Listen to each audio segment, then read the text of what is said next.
জগন্নাথ দেবের মূর্তিতে হাত কেন নেই জানেন? মালাবারের রাজা ইন্দ্রদুমনকে জগন্নাথ দেব স্বপ্নে দেখা দিয়ে বলেন যে দ্বারকা নগরী থেকে একটি নিম কাঠের গুঁড়ি ভাসতে ভাসতে পুরীর সমুদ্র তটে আসবে। সেই নিমকাঠ দিয়েই যেন তার মূর্তি তৈরি করা হয়।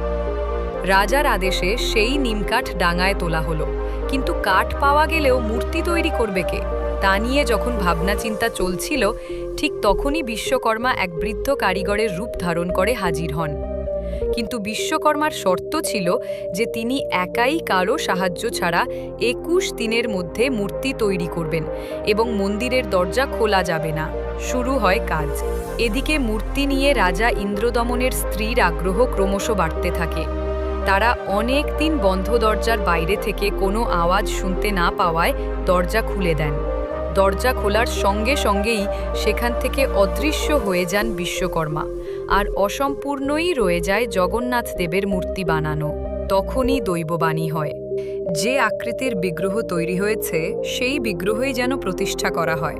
ভগবান বিষ্ণুর আদেশ মতো রাজা ইন্দ্রদমন সেই বিগ্রহই প্রতিষ্ঠা করেন। তখন থেকেই জগন্নাথ দেবের অসম্পূর্ণ বিগ্রহের মাহাত্ম্য দেশ জুড়ে ছড়িয়ে পড়ে। আপনি যদি প্রভু জগন্নাথ দেবের ভক্ত হন তবে চ্যানেলটিকে সাবস্ক্রাইব করুন।